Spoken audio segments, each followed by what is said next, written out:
Welcome to the NHL Wraparound podcast featuring Neil Smith, President General Manager of the 1994 Stanley Cup champion New York Rangers, and longtime ESPN NHL veteran Vic Morren. Together, they share no-nonsense opinions on news and issues around the National Hockey League. Whether you're a casual or diehard fan, each episode of NHL Wraparound will leave you more informed. Now, here's your hosts, Neil and Vic. And welcome to NHL Wraparound, the summer cooler edition. And over the course of the next 4 shows, Neil and I will be taking a look at each of the divisions in the NHL, starting with the Atlantic today. And as is usual, every offseason, a lot of movement between trades, free agency, waiver claims, buyouts, and even offer sheets this summer.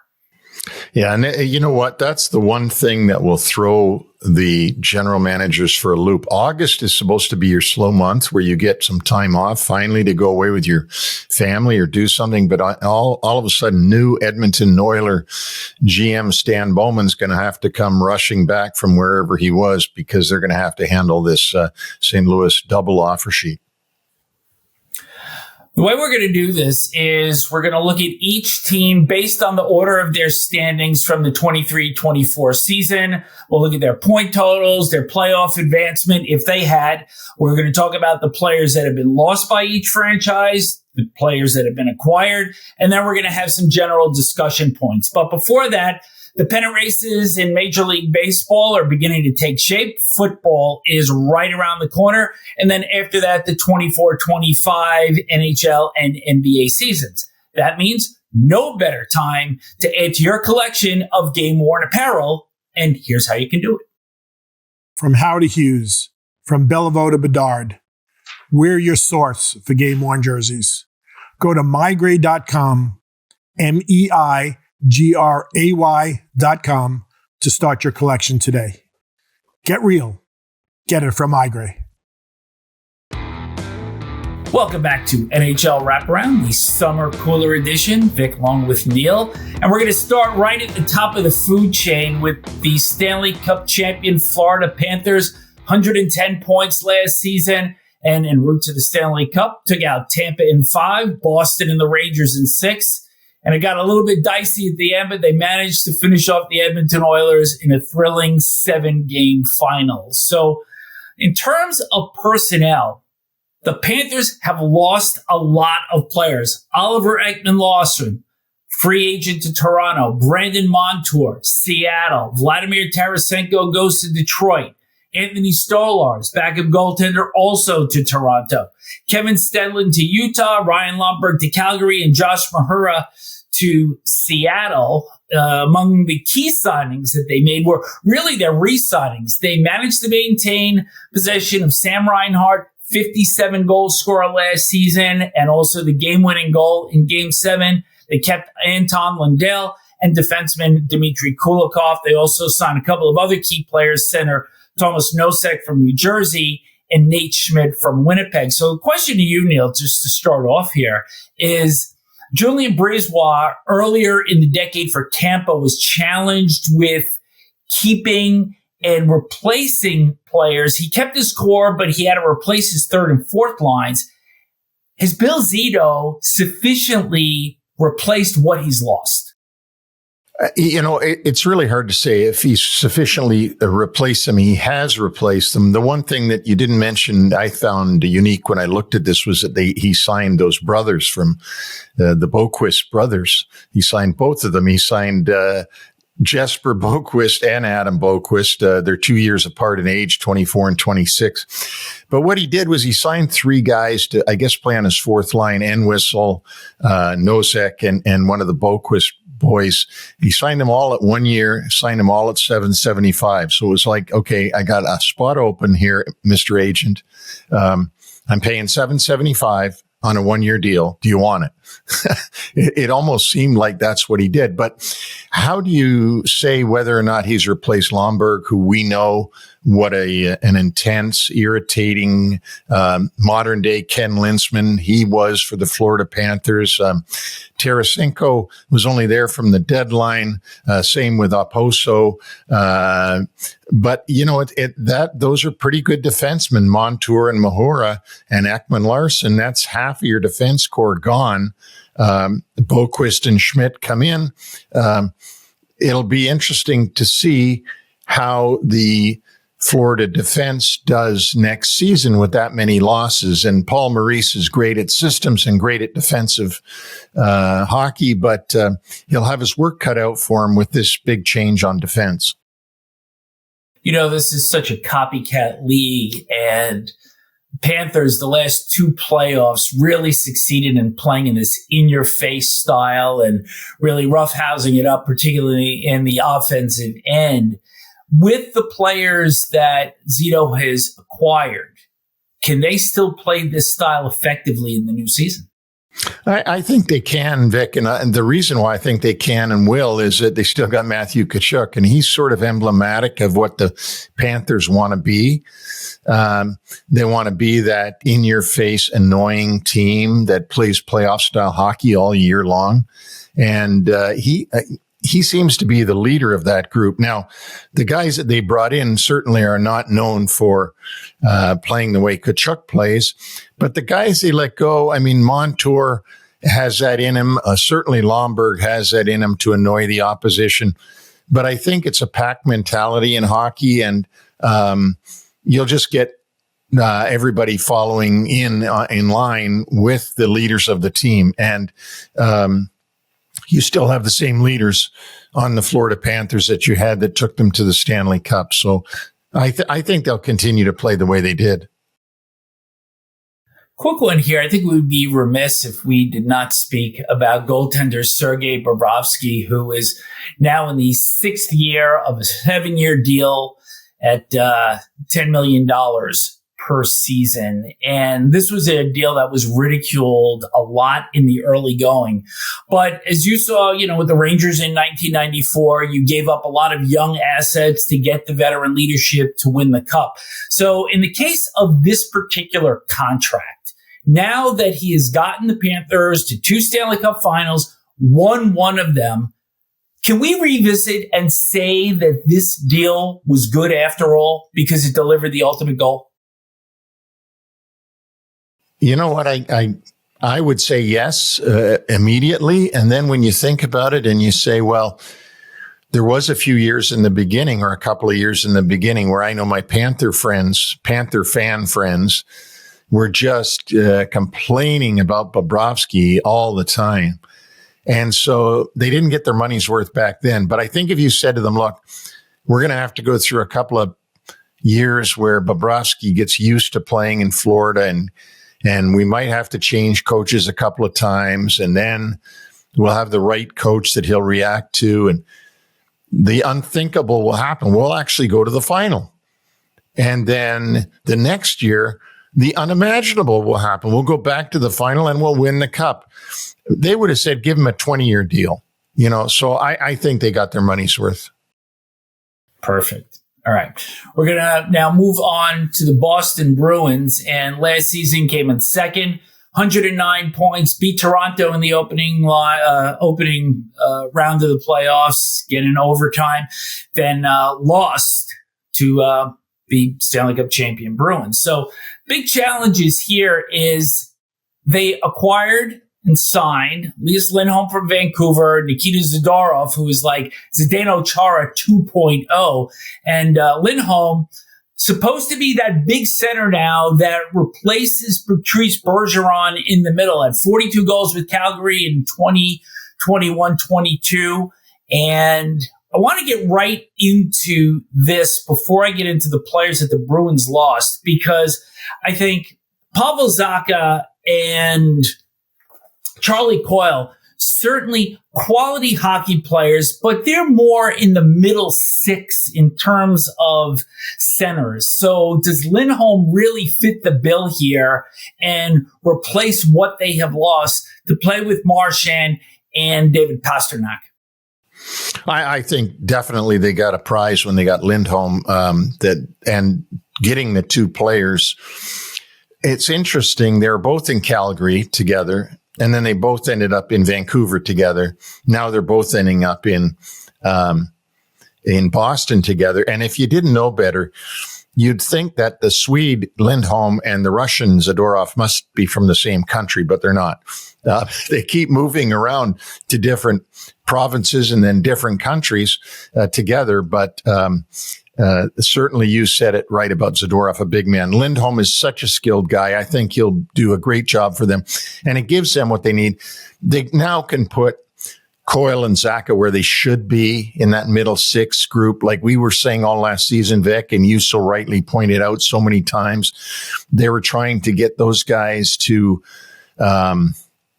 replace Bergeron, not Bergeron, and remind me again, Krejci. David Krejci. Yeah. And they couldn't do it.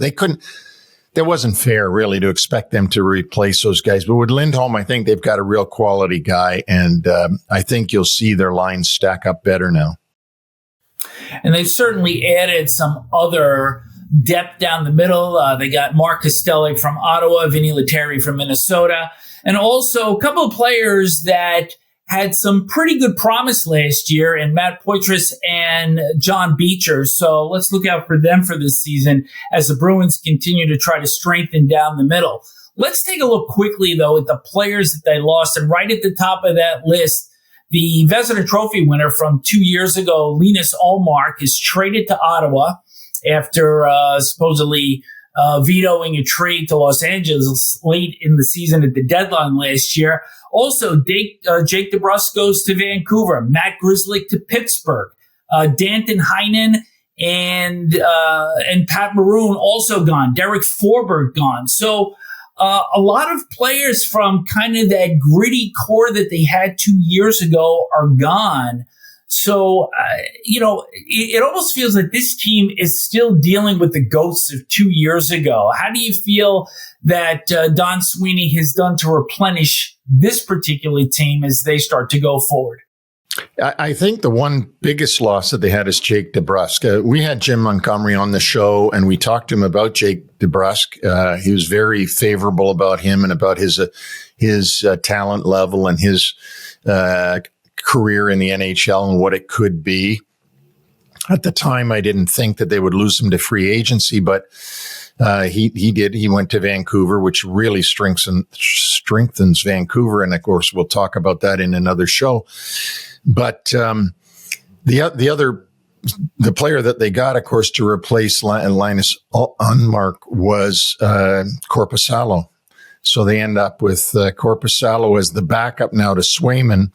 Seems like a pretty good duo. Korpisalo had his run at being a number one goalie for a while, and now he'll be the backup to Swayman. So I think that Don Sweeney's done as well as he could do. It's really tough to get that exact square piece to put back in that square hole when you're dealing with free agency and especially today with the massive shuffling that is done because of free agency. It makes it really hard on the GM to find those square and round pegs and put them back in the right holes. Personally, I believe that the Bruins did make the right choice with Swayman and keeping him, and now he's obviously the clear-cut number one. But really, from the moment he came into the league, I thought he was much more technically sound than Linus Ullmark was. I like the way he plays. I like his poise. I like his positioning. I believe he is a clear-cut number one, and now will be sitting in that role long-term. I agree with you, Vic, on that one. I think that they've made the right move there. And sometimes, a general manager has to make a very tough decision between a guy like John Van Beesbrook and Mike Richter. And you make that decision and you hope you're right. And in modern day, Don Sweeney had to make his decision between Linus Ullmark and Swayman. And I think he made the right move, but we'll see. Team that always seems to fall second to the Bruins, particularly in playoff series. The Toronto Maple Leafs up next, third in the division last year, 102 points.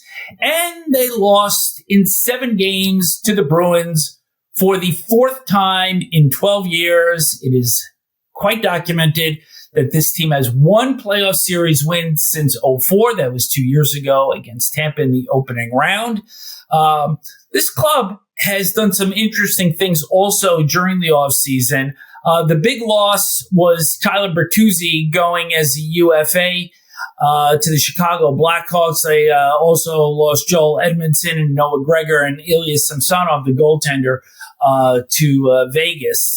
Their signings been Max Domi, a re-signed, Matt Murray, Joseph Wall, both goaltenders re-signed, Timothy Liljegren, but they also acquired Oliver Ekman-Larsson, UFA from Florida, and goaltender Anthony Stolar. So there appears to be some goaltending depth there, although, once again, who is going to be the clear-cut number 1? Perhaps it's going to be Wall.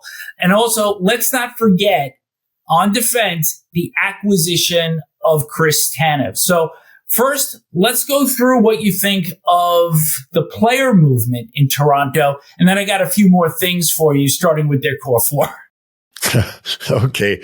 I thought you were going to start with Sheldon Keefe and coming out of the playoffs, but let's do it player wise first and talk about Ekman-Larsson and Tanev are both big upgrades to a defense core in Toronto that couldn't possibly be as good as their forward core, because their forward core is made up of guys that are picked in the top 5 and in the entry drafts.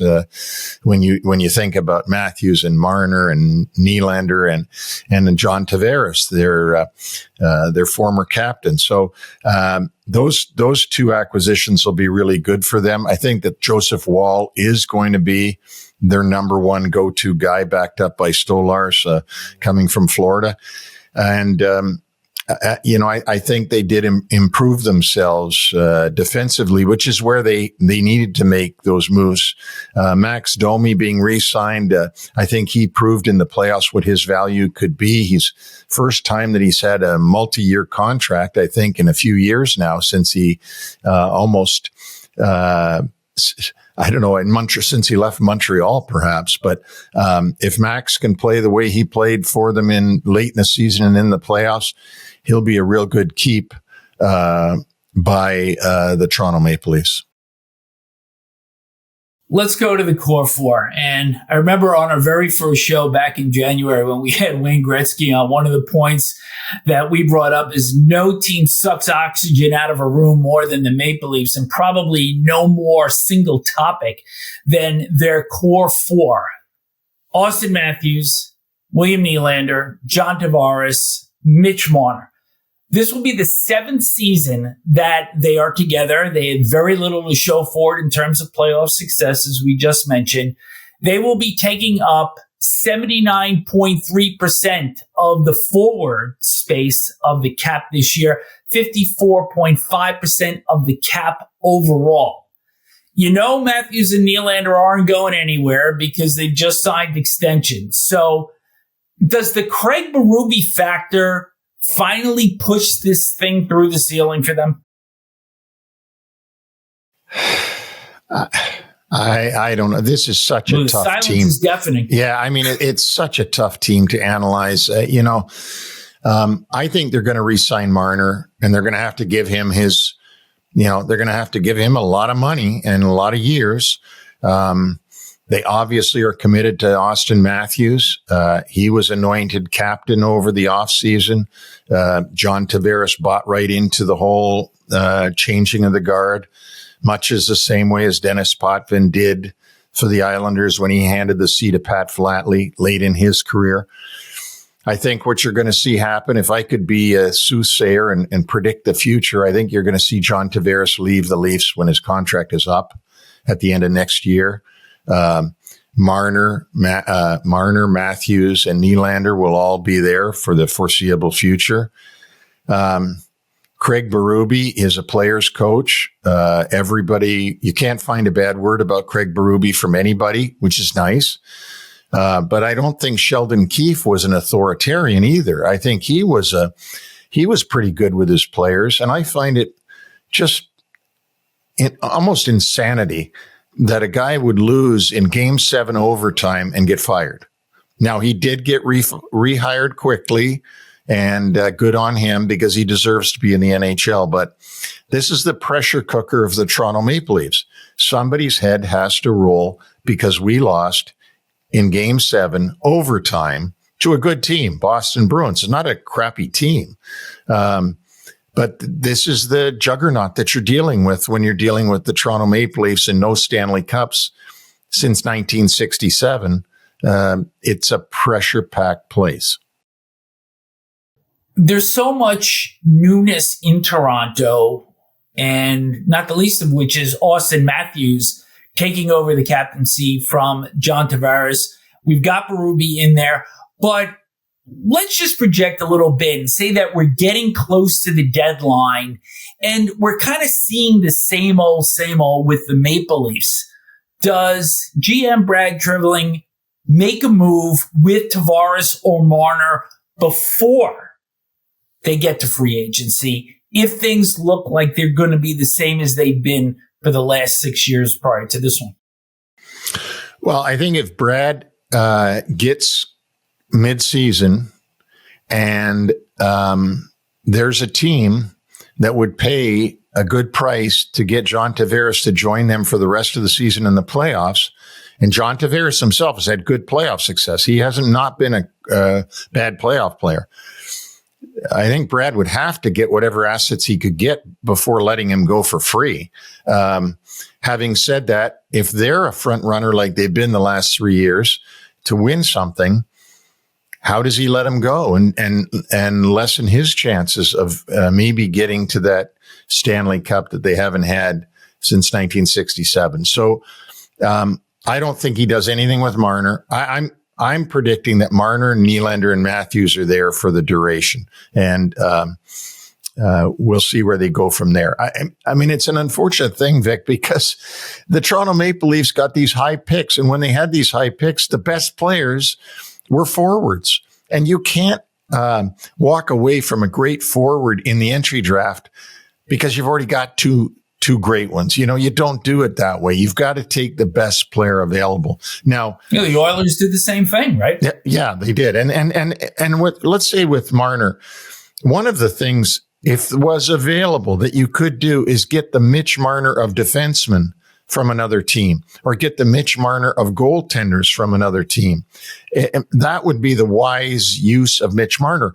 But we don't know whether anything's available out there like that. And I had once said that Sorokin from the Islanders for Marner seemed like a really good trade for both teams. It gives the Islanders a great offensive weapon to go along with Barzal, and they would give the Toronto Maple Leafs goaltending that they don't have, I don't think, in Joseph Woll. But that probably wasn't ever even a thought of Lou Lamoriello or Brad Treliving. So we'll just see what happens. Well, it's not going to be boring, that is for sure. And talking about not being boring, the offseason in Tampa Bay, and the Lightning finished fourth last season with 98 points, lost in the first round in 5 games to Florida. And the biggest single piece of news here, which we've got to address right away, is Julien Brisebois allowing Steven Stamkos to walk. He winds up signing with Nashville. And you certainly dealt with something similar back in 1997 with Mark Messier. What do you think the PR fallout from this is going to be? And I know if you win, people tend to forget it quicker, but is there a PR component that Brisebois has clearly lost here? Yeah, I think the PR thing that he's run into is that he and his staff and his coaching staff have clearly made the decision that they would rather have Gensel than Stamkos. There's going to be, until Gensel comes in and shows that he can get all those thousands of people that walk around with a blue number 91 jersey on to switch over to a Gensel jersey, he's going to have bad PR because we sell in the NHL. And this is an important point that we haven't talked about before, but what we're selling in the NHL as a business is the love of the players. We're trying to get you to be addicted to the players. Why? Because if we do, then you buy tickets, you buy advertising, you buy suites, you buy jerseys, you buy all kinds of stuff because you love the players. So when there is a dispute between your star player and your team, your organization, don't ever expect the fans to come out on the side of the organization. They're never going to do that because you already got them addicted to the player. So they're going to side with the player each and every time. And you have to be aware of that. You have to be ready for that. They made a real good move in making, and am I wrong? Did they make Hedman captain yet? I don't know if he's captain yet, but they certainly re-signed him. And I think he's the odds-on. He's the odds-on favorite to be the captain. Yeah. And that'll be a good move. And certainly he's a loved guy there. You know, I'm sure John Cooper had his say in this, and they see Stamkos slowing down. They must, or else they would never let this happen. I think Stamkos, from my vantage point, which is a million miles away and watching it mostly on TV, Stamkos still's got it. And I think he'll be great for Nashville. He's won cups. He'll be able to put a winning attitude into the Nashville locker room. But again, I don't want to spoil our Nashville preview. We'll talk about that later. We sure will. This team has undergone an unbelievable amount of turnover. They have lost 11 players off of last year's roster. And yes, I'm going to read this off a card. In addition to Stamkos, Hayden Fleury, Calvin DeHaan, Alex Boulay, Tyler Mott, Philip Myers, Anthony Duclair, Tanner Jeannot, Matt Dumba, and Mikhail Sergachev getting traded to Utah. Now, they have gotten 3 pretty good players back, actually 4, from trades. Ryan McDonough comes back for a second stint. He comes back from Nashville. Of course, you've mentioned Jake Gensel, who they had a trade for, and then the Lightning wound up signing him. And then J.J. Moser and Connor Geekie come in the Sergachev deal.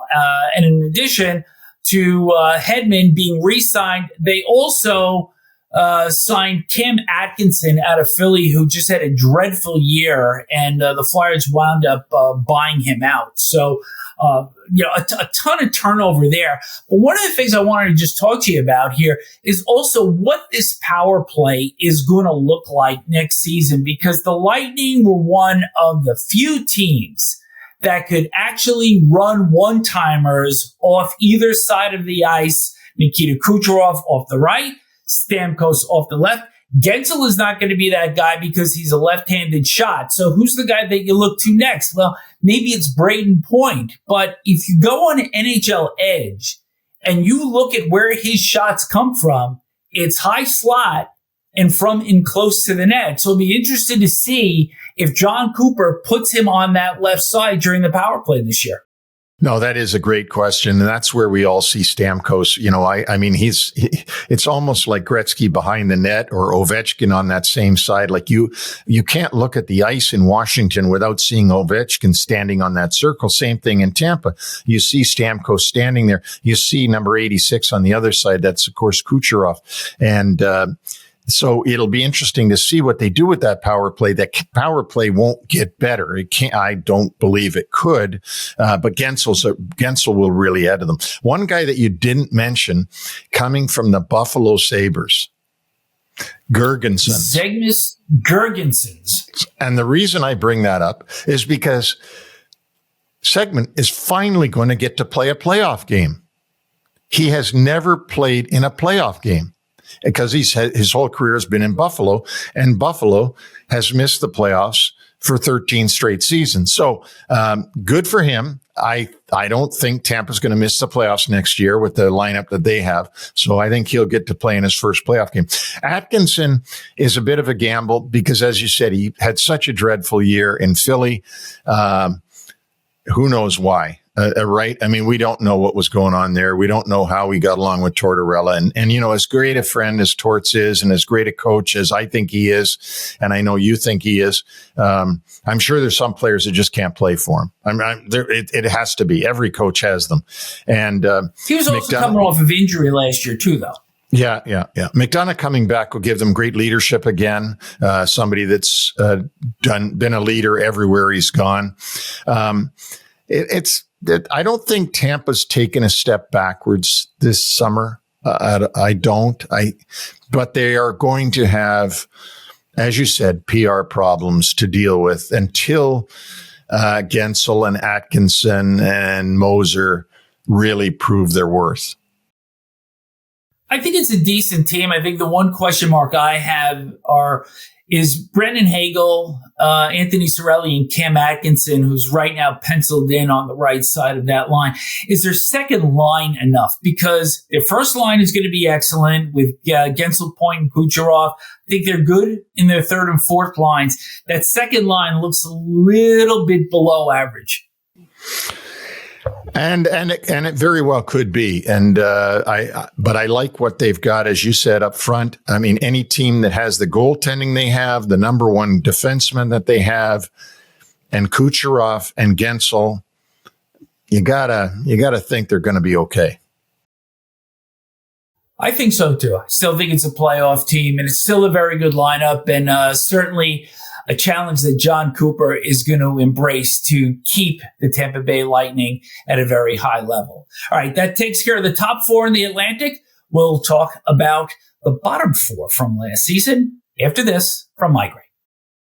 Time now for a quick shout out to our sponsor. NHL Wraparound is brought to you by Migraine, your source for game-worn jerseys. Head to mygray.com to get your collection started today. Get real. Get it from MyGray.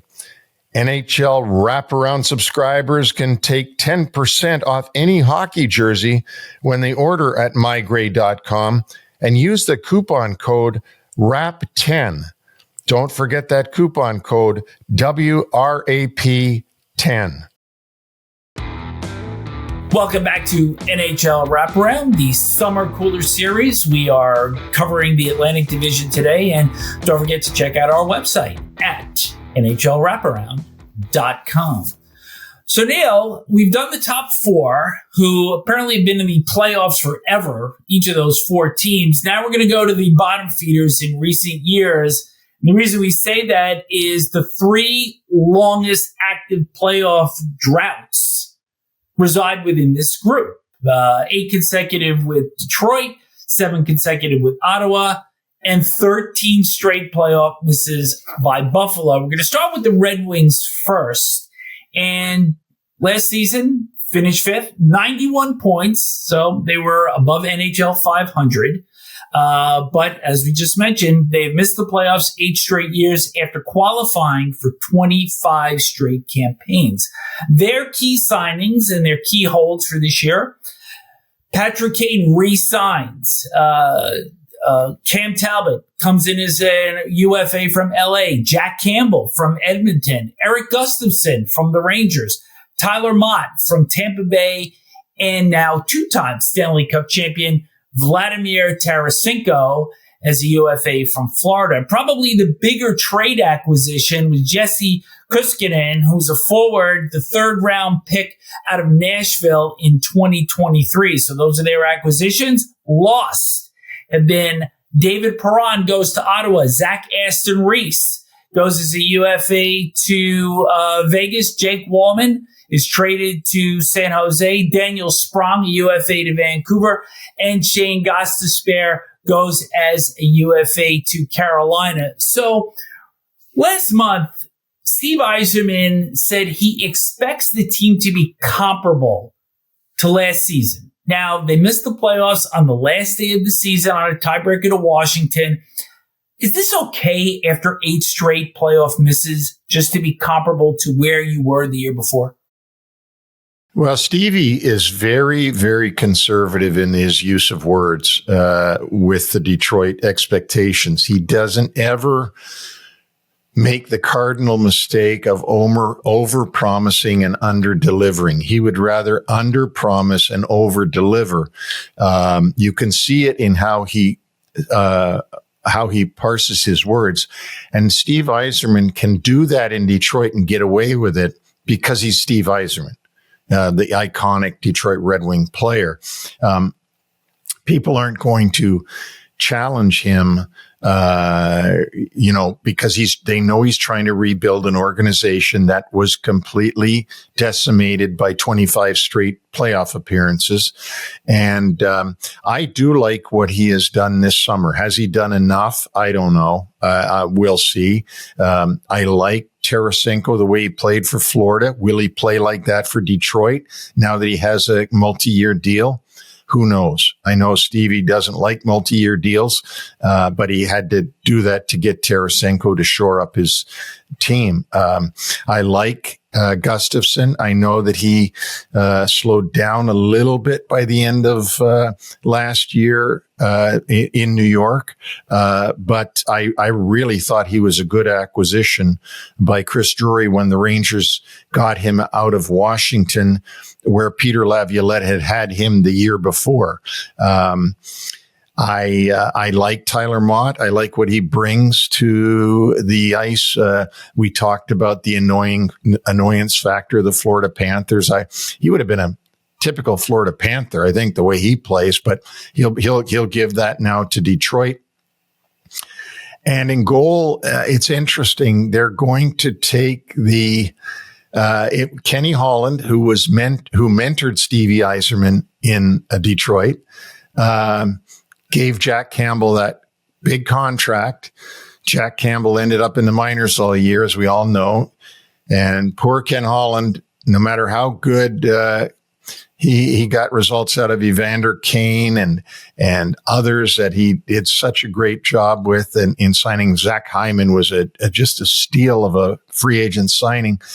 People kept reminding him about Jack Campbell all the time. And then finally this summer, Edmonton buys out Jack Campbell. It's interesting that Jack Campbell then signs with Stevie Yzerman. So there's some conversation there between the old goaltender, Ken Holland, and Steve Yzerman, friends, about Jack Campbell.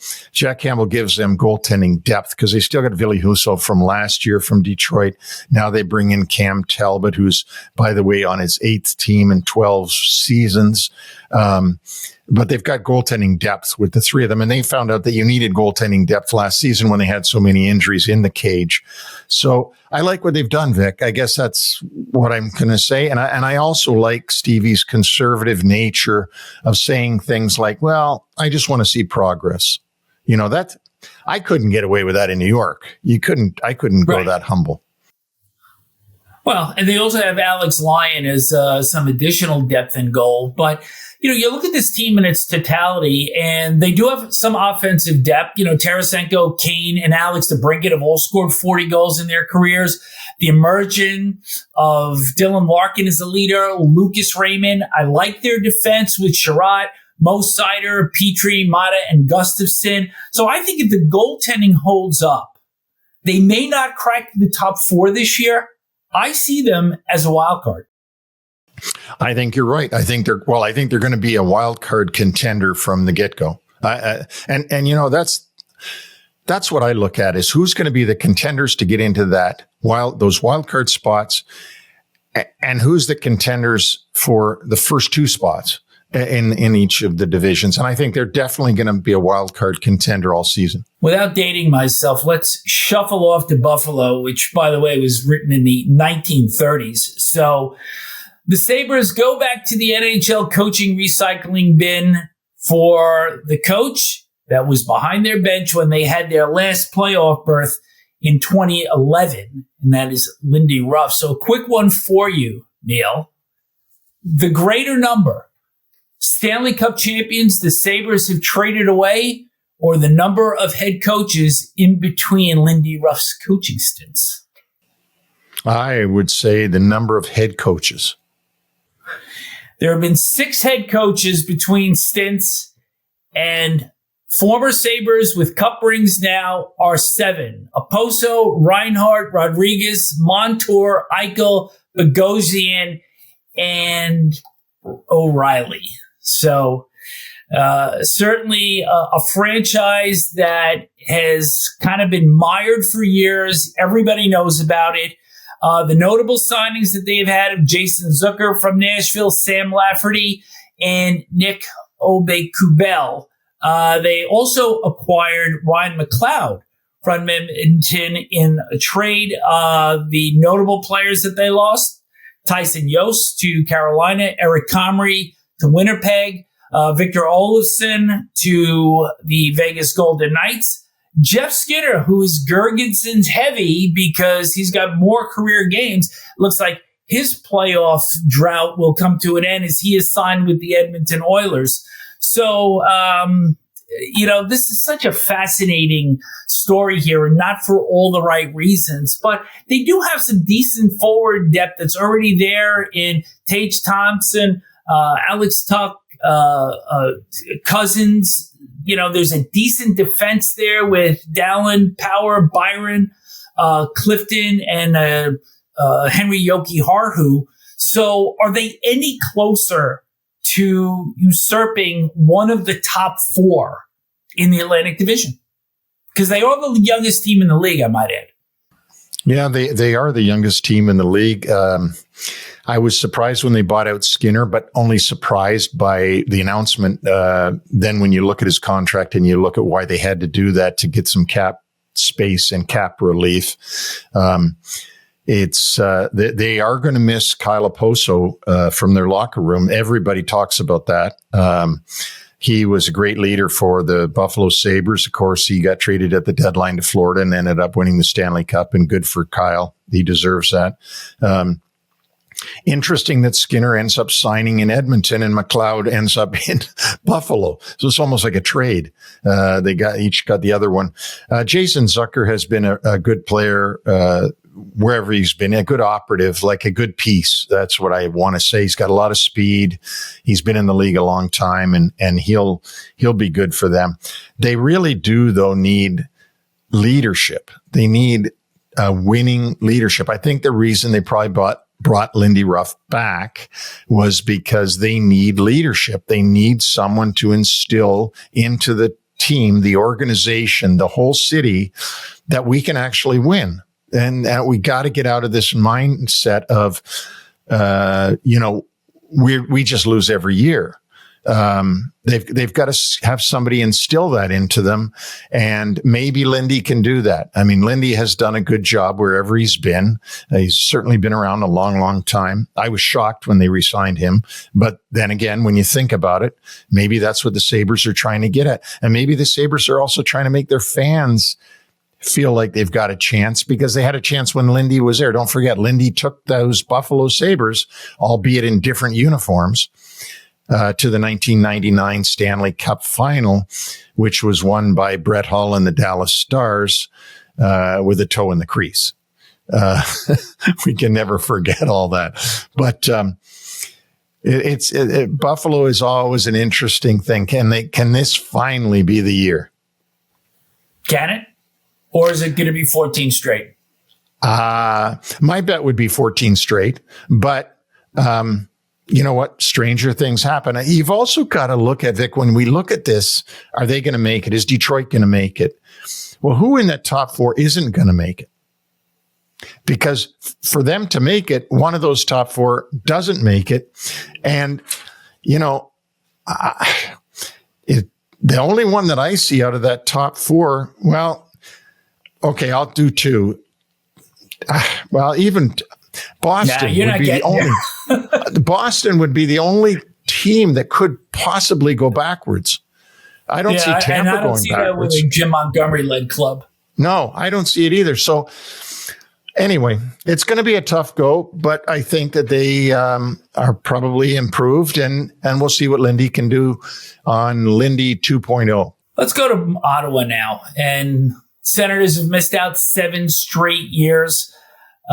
Finished with only 78 points. New head coach there going to be Travis Green. Steve Stayhouse made a number of signings during the offseason. David Perron, Noah Gregor, Michael Amadio from Vegas, Adam Gaudette from St. Louis. They managed to re-sign Shane Pinto, who, of course, had the little gambling issue last year. Their biggest acquisitions were Linus Ullmark from Boston in the Korpisalo deal and acquiring Nick Jensen in a trade from Washington that sent Jeff Chikrin the other way. So the questions here in Ottawa is Ullmark is a clear number one in goal as the Vezina Trophy winner in 2023. They've got a solid top line with Tkachuk, Stützle, and Batherson. Their second line, okay, with Greg, Pinto, and Giroux. But the fact of the matter is that's probably a bottom six for most other clubs around the league. Their defense is clearly bottom tier. They were 27th in goals against the year ago, tied for 31st in save percentage, although Ullmark should make some improvement on that. How does Travis Green make this team competitive? I think he just tries to grind as much as he can out of this Brady Tkachuk-led team, who is a great captain and a great leader. I think Perron adds to their power play. He has always been a real good power play player. The Jensen acquisition, he's 33 years old now. He's 562 games under his belt. I don't know what was wrong with Chikrin, but it seemed like Washington might have done well there. They drafted Clevin, who has only played 17 games in the league, but he's penciled in to play on their defense, and with only 17 games under his belt. Gregor, Amadio, they're not big household names. I don't know. And I don't know, too, if Travis Green is capable of getting more out of them. He certainly wasn't able to do that in Vancouver, and I'm not being critical of him. I'm just going on his resume. I'm not going on anything other than that. It'll be another work in progress in Ottawa. And I think, quite frankly, they're going to have to grind out a lot of wins with low-scoring games in order to have any sort of shot of getting even a 500 this year. I wanted to ask you quickly about Brady Tkachuk, because there was some talk last year that he was almost a little bit too emotional in terms of his leadership. And certainly he was a very young captain. I believe he was 22 when he first took over the captaincy there. Any thought that maybe he should be allowed to just concentrate on his game? And he's a hell of a player, terrific power forward, but maybe turn the captaincy over to a Claude Giroux, who's a veteran, who's been a captain in the NHL before in Philadelphia. Yeah, that would sort of be the reverse of what teams do. Teams usually take the C away from Claude Giroux and let him play his last couple of years and give it to the young guy, Brady Tkachuk. So to go the opposite way, I haven't seen that happen before. Tkachuk is their future, but you remember Brown and Kopitar in LA, and Brown won the 2 Stanley Cups as captain and then handed the C over to Kopitar. I remember when Mike Modano handed the C over in Dallas, and that didn't go over so big. And we can go on and on. It happens in the league. It happens where the organization has to move it on, but they usually move it on to a younger guy. So you're right. They gave it to him very early. Steve Yzerman never really handed over the C, but they had Nicholas Lidstrom to take it when Steve decided to retire. And Steve got it at 21, I believe, or was he even younger than that? But anyway, I don't know. It's going to be tough for Ottawa. Ullmark's going to have to stand on his head a lot of nights. The Montreal Canadiens have missed the playoffs the past 3 seasons, and GM Ken Hughes and head coach Martin St. Louis certainly have a lot of work ahead of them, but a very interesting move in acquiring Patrick Laine from the Columbus Blue Jackets, along with the second-round pick in 2026 for defenseman Jordan Harris. And Neil, Laine has 2 years left at 8.7 AAV. So certainly for an offense that finished 15th in the East, 27th overall, this could do nothing but help bolster them. Certainly can. It's a big chunk of money for the Montreal Canadiens to have to pay out for a guy who has other than his second or third year in Winnipeg, when he was scoring, I think he got 40 goals one year there, has been a big disappointment. And certainly in Columbus has been a major disappointment to the Columbus Blue Jackets. New GM Don Waddell, just arriving from Carolina, seems like he was just going to take whatever he could get to get rid of Laine in his contract, and that seems to be what he's done. He even incentivized Montreal to take Laine by giving them a 2026 third-round pick. So Jordan Harris is a decent operative that can go on the defense in Columbus, but certainly not a second overall pick as Laine was when he was picked right behind Austin Matthews in 2016. I think it's also interesting that I saw Laine's destination more to a club that he would be a support player. And right now he's going to be counted on pretty heavily. And, the key signings that Montreal made during this offseason have been more re-signs, where they re-signed Yaroslav Slavkowski, the number 1 overall pick in 2022, to an 8-year extension. Certainly looks like he is going to be a key part of their future.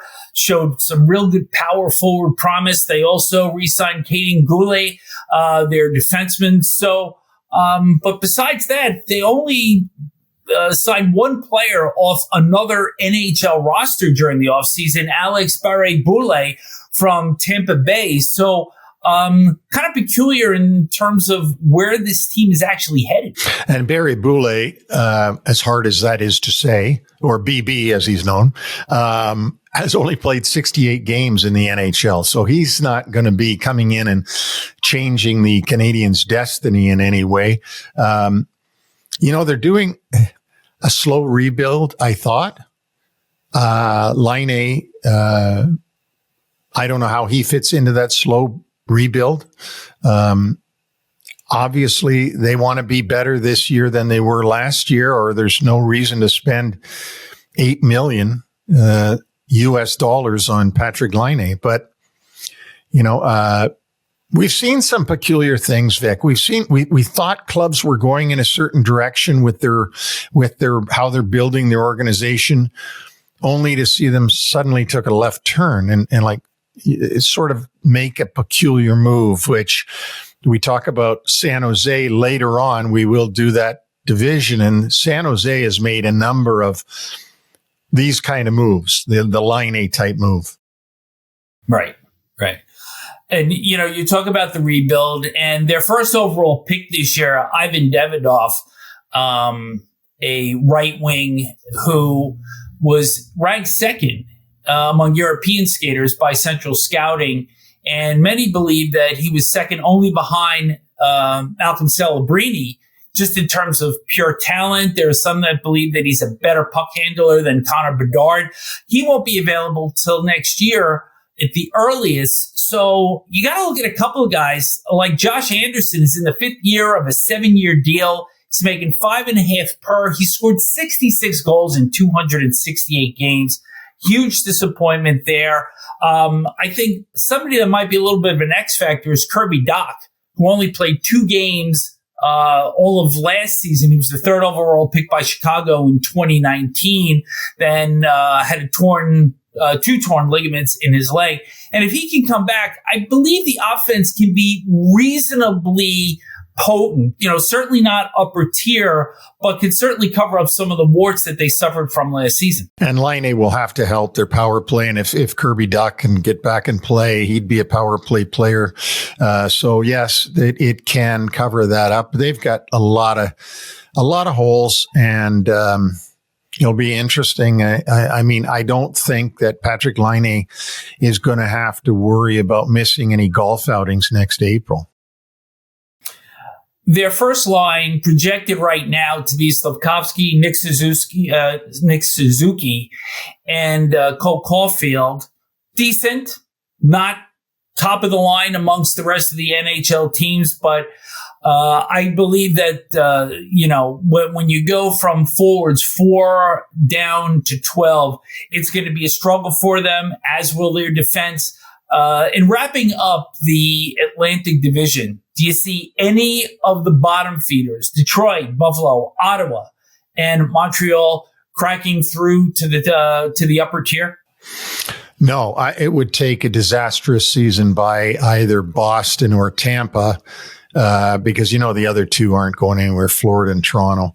But it would take a disaster of a season for one of those two to slip out and down to the bottom four. So I think for this year, it's going to be the same old, same old. This is the human side of the story, brought to you by the Game 7 Group. And Neil and I have just wrapped up the Atlantic Division, but in reality, all 32 teams aspire to win the Stanley Cup or at least get to a Game 7 the way Florida and Edmonton did last year. Because Game 7 has a magic attached to it like nothing in sport. In order to prevail, teamwork is essential to achieving success. At the Game 7 Group, transforming individuals into cohesive teams is the core philosophy in their team building approach. Their belief is every team has potential to achieve extraordinary results. Game 7 Group offers various services to help teams accomplish their goals through specific team building events, coaching, and speaking engagements. These services are aimed at improving team dynamics, productivity, and overall performance. Face it, we all want to be able to succeed in the big moment. Check out the Game 7 Group website at game7group.com/NHL Wraparound to learn more. Right now, a special incentive offer awaits our podcast listeners. Take your team to the next step. The Game 7 Group will get you there.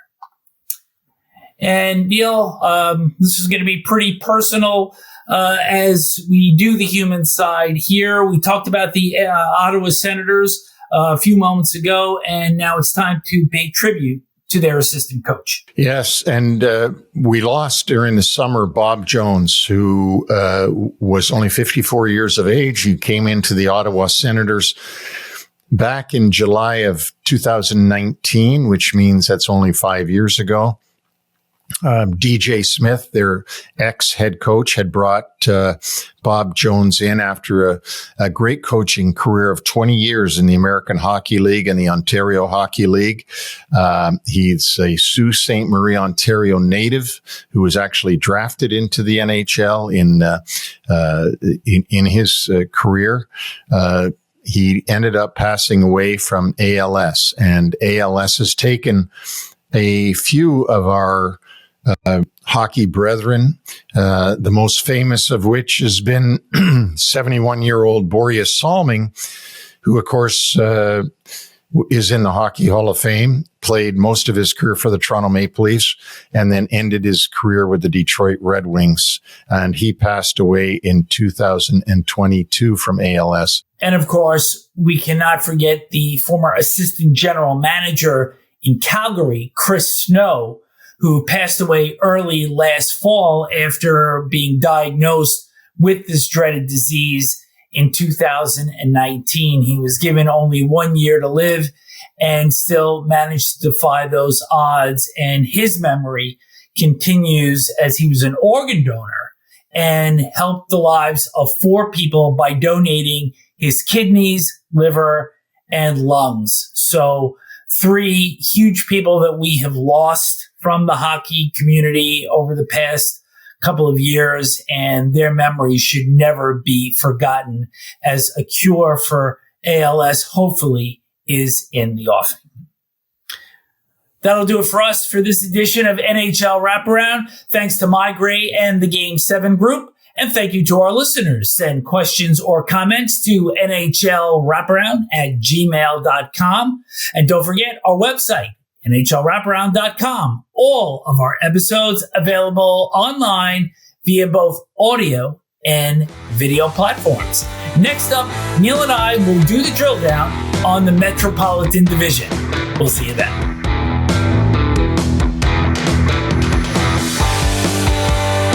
Thanks for joining us on the NHL Wraparound podcast. Don't forget to subscribe to stay up to date on all the NHL action.